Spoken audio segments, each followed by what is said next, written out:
We are back on the Kentucky Derby Trail on the Turf and Touchdowns podcast. We talked about the Sam F. Davis last week. We're talking about the Risen Star Stakes this week at the Fairgrounds. Luke Elder, as always, alongside Tom Collins. We're off the back of a Super Bowl, Tom. We're not going to mention that. We're going to mention our winners last week. But first things first, how are you doing? You look well. Yeah, I'm all good. I look well apart from the hair, which obviously needs a good trim. But I'm back in the UK for approximately a week. So, yeah, that'll be sorted, don't you worry. And then next week when we start filming again, I'll be back out in the Middle East. So just a fleeting visit, mate. But I'm all good. How are you? So is it like England, bad country, England? It depends what your vision of England is, I suppose. Also bad country. But I'm good. I'm good. We're off the back of a winner last week. So we've done 4 podcasts this year on the horse racing front. We've managed 3 winners, 2 first and seconds, and 1 dud week. But that's fine. We're doing okay. I think you need to have a victory sip. Oh, I have got a drink. Well done with John Hancock. To be fair, look, I didn't love him in that race last week, the Sam F. Davis, but he was gutsy, wasn't he? He fended off Owen Almighty, who we kind of anticipated would be favourite. My pick, Treaty of Rome, was abysmal, but yeah, very well done to you. Yeah, I must stress, the Sam F. Davis we talked about before the race, it's not really a Kentucky Derby prep, so to speak, because Kentucky Derby horses and winners don't go to the Sam F. Davis. But I think John Hancock could be the best winner of that race for quite some time. He looked good, and it's only his second start as well. That was a big effort. It'll be interesting to see where he goes next, for sure. Brad Cox has got a good string of 3-year-olds, so maybe the pecking order is still up for grabs, and Brad doesn't really know who's in what spot right now. But yeah, he's unbeaten so far, so you can't really crab him, can you? No, not at all. He's maybe going to point back towards Tampa in a few weeks' time, but we shall see. Regards to that, couple things are different here. I'm recording on a different device, Tom, and it's really throwing me off. So if I look weird, then it's because I do look weird. Yeah, I was going to say there's nothing different there. You always look weird. I will say your audio is slightly different. Everyone at home is probably thinking, wow, maybe his voice has had a change, but it's not. It's all good, mate. Let's get involved with this race and get another winner. I don't think the recording devices will be making a difference with our selections this week. No, but man's got a laptop, so that's a positive. The Risen Star Stakes is appointed towards the Kentucky Derby once again. Pretty much every race we're going to be covering for the next few weeks is going to be a pointer towards the Kentucky Derby. And one thing we love, we've got a market out in the UK nice and early. East Avenue is currently the 11-8 market leader. Jonathan's Way is 7-2, 6-1 for Built, 13-2 Magnitude, 7-1 Vassimo, Septarian at 9-1. It's 16-1 and bigger the remainder. It's kind of a mix in here, Tom, of horses that last year were touted to be very, very good. Jonathan's Way and East Avenue, obviously, they were good horses, but they didn't really come through in their biggest tasks. And now they're looking to get things back on track. But this is a race I'm really looking forward to.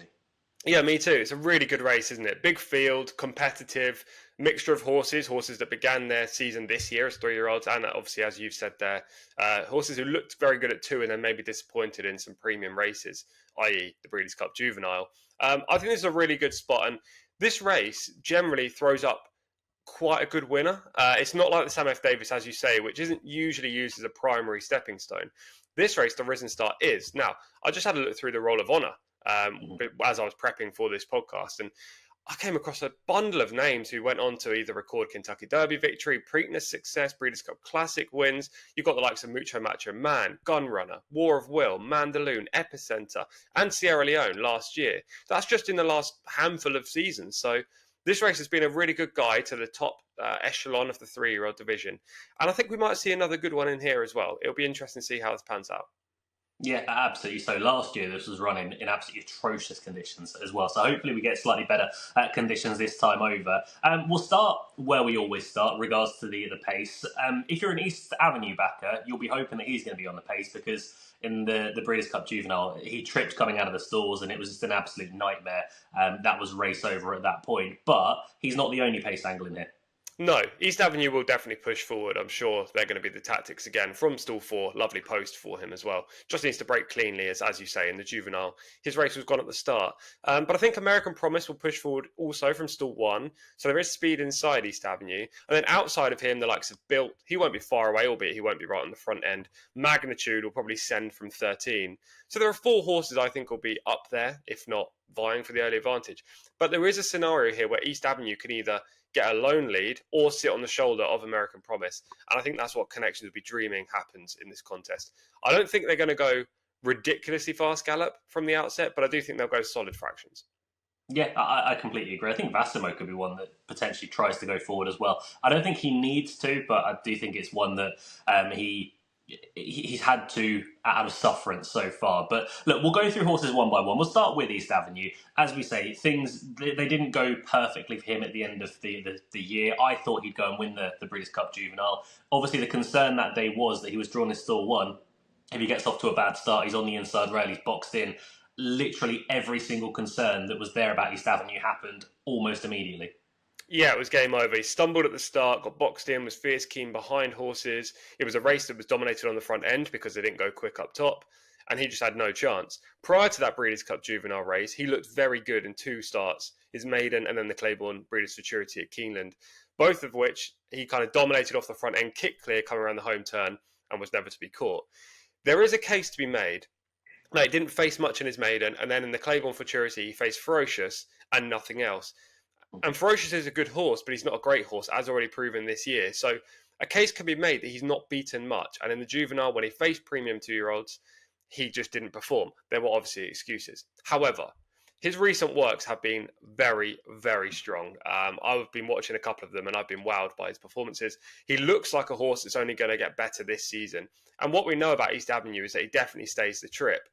He's likely to get a good spot in this race from if he breaks well, from a good post. So from there, he will have no obvious excuse. This will be the true test of how good East Avenue is.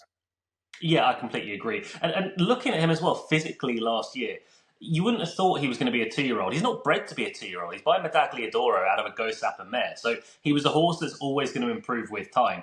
He was a big frame last year that had plenty of growing to do. And look, I'm not going to pretend that between his last run in the Breeders' Cup and now, he's turned into this massive unit and he's suddenly the finished article, because it was only 4 months ago. We're not talking about a long time. But he's further along in the lines of his progression, and he's going to be improving all the time. He was a horse that you'd have been looking last year to take out of the juvenile ranks, Tom, maybe unlike the likes of Ferocious. Yeah, exactly that. Ferocious was very keyed up as a 2-year-old. East Avenue wasn't. He just showed natural ability. I think if there's one horse in here who could be a Breeders' Cup Classic contender come November, it's him. The key word is could. Like, obviously, we've got to see huge progression. But he's the one that has the unlimited upside, in my opinion. Now, if he underperforms on Saturday, then we won't be talking about him for the Classic. But he has every chance of progressing based on what we saw last year and his pedigree, connections, and the fact that he's only going to improve going up in distance. 100%, 100%. Last week we were talking about Sam F. Davis, and we were saying, look, we're not talking about Kentucky Derby contenders here. With East Avenue, we absolutely are. Jonathan's Way is next in the market. I'm not convinced about him, honestly. He was the horse last year that was the first juvenile to really announce themselves onto the scene. He came out of Saratoga and he won very, very well. Then he managed to beat Owen Almighty at Churchill Downs. And you were thinking, right, this is a proper Breeders' Cup juvenile contender. And the wheels kind of fell off a little bit. He went to the juvenile and things didn't go right. And then he was beat in a grade 2 when they turned him out pretty quickly afterwards at the end of November. I was surprised they did that, but he came out. Look, he ran well behind First Resort, but we would still be hoping for more. Yeah, exactly. Just to go through what you've already said, basically. His first 2 outings, he looked like a monster, especially on his second start when he beat Owen Almighty. And I suppose the form was frank last week when he ran second in the Sam F. Davis. Owen Almighty got very warm as well last week pre-race. So I think it's probably better than what we saw. And, it's a fair standard. However, as you've touched on, the wheels did fall off. In the juvenile, he had no excuse whatsoever. He just didn't perform. And then, I never love a quick turnout after the Breeders' Cup, but Connections opted to at the end of November. He ran okay. But I'm pretty sure in the Godolphin ranks, First Resort ranks below East Avenue in terms of ability and how Connections see them. So on that basis, it's very hard to make a case for Jonathan's Way beating East Avenue, albeit he did in the juvenile when obviously East Avenue didn't get an ideal trip. It's just whether this horse is going to develop from 2 to 3. It looked like his progression was already levelling off last year, and that's got to be a concern. However, Phil Bauer is a trainer you should never, ever underestimate. Yeah, I completely agree. I'm just not really a massive Jonathan's Way fan, in all honesty, but I'm there to be proven wrong. We previewed the Lecomte Stakes a few weeks ago here at the Fairgrounds, and we were happy enough talking about the race, thinking this could be okay. Disco Time went on to win. It got the better of Bill. We put up 1-2 in the race. it was very, very wet on the day. We'll give an excuse before we give the sort of bashing down of the contest. And there's a few in here from the Lecomte, not Disco Time, but most others. Built is the main one. Built ran to a speed figure of 77. That's in a grade 3. It was a real slow time, and honestly, he's going to have to do so much better here. Glacial closing fractions. They were walking over the line. I think the final quarter was 26 and change or something similar to that, maybe even 27. It was very, very slow.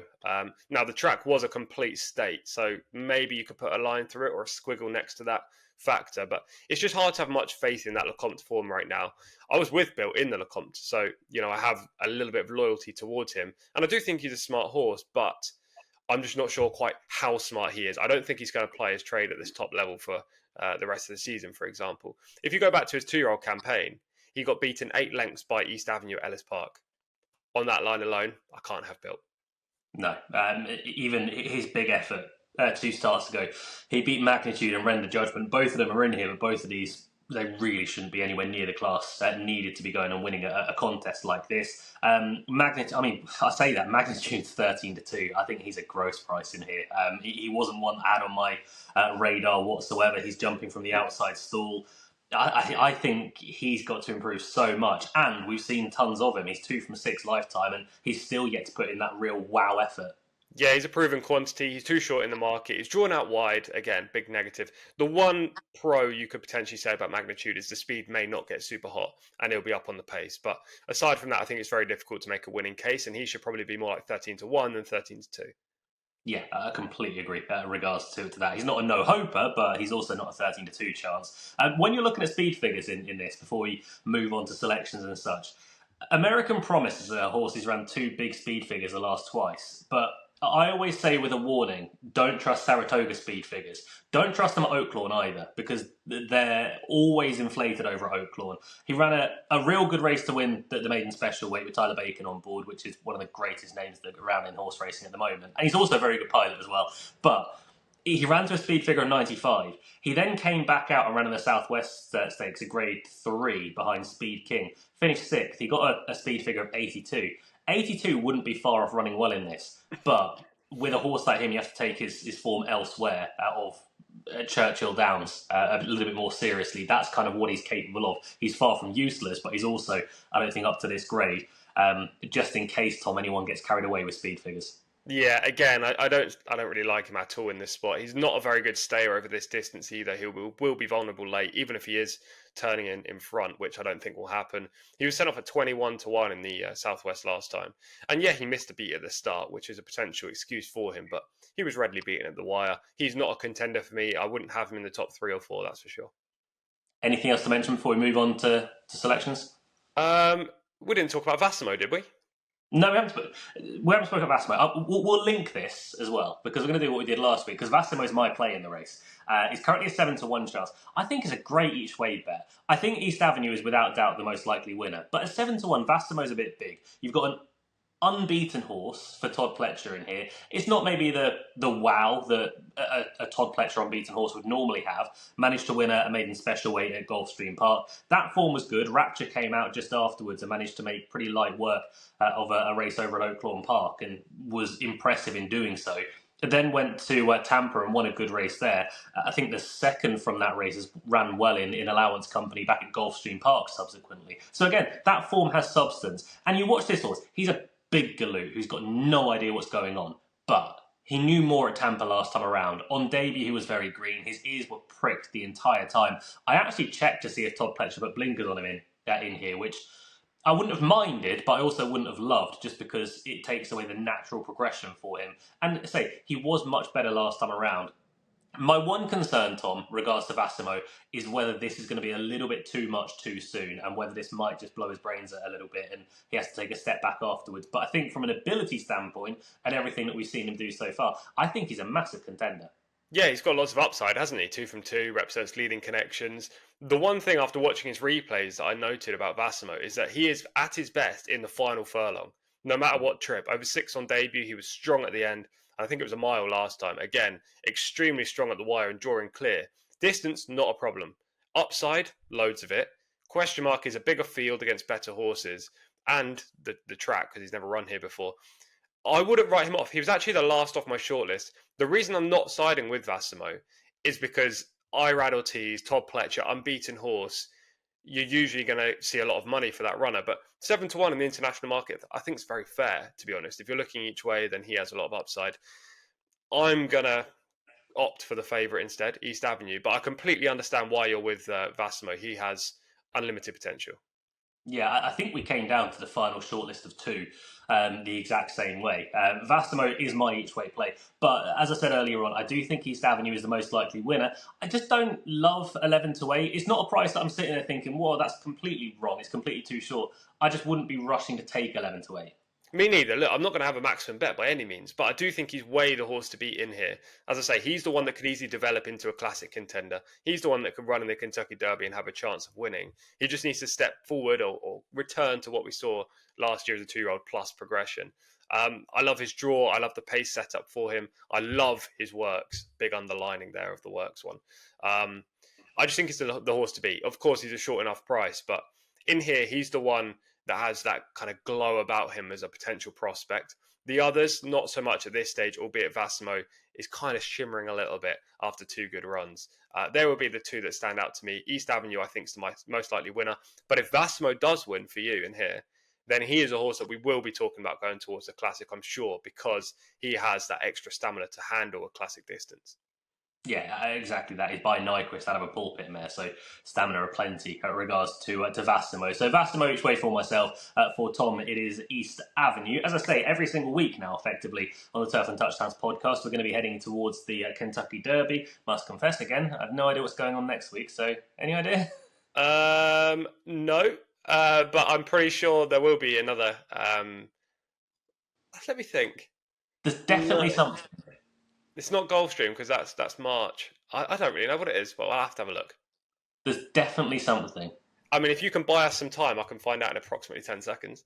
One thing I will say as well, we have got, obviously, in previous days, done our Super Bowl preview. In that, we did give away our Listener League spot. Everyone's name that put in a touchdown scorer, they're in the hat. On our next NFL video, which will be likely next week, we're going to be doing a draw on air, and whoever manages to come up on top will get the place in the Listener League. We'll update everybody that's going to be participating in that. Is that enough time? That was enough time. Thank you for that. Yeah, the Rebel Stakes at Oaklawn next week, and then the week after is the Fountain of Youth at Gulfstream. Of course, there we go. I was just trying to think back to what we were doing last year. I don't even think we started the podcast at this time last year. No, I think it was probably... No, it wasn't this time. I think it was like May, wasn't it? Maybe even August. Can't remember. But about that. We're not even one yet. We're not even one on the Turf and Touchdowns podcast. But thank you guys for watching. Also, big thank you to everyone for getting us to 500 subscribers. We're over that now. We're moving on to 5 million subscribers. That's our next aim. But thank you to everyone for subscribing and supporting the podcast. We'll be back next week where Tom will once again be in a different place. Isn't that right? Indeed. Yeah. I look forward to speaking to you again. Perfect. Until we next speak to you guys, stay safe, look after one another. Goodbye.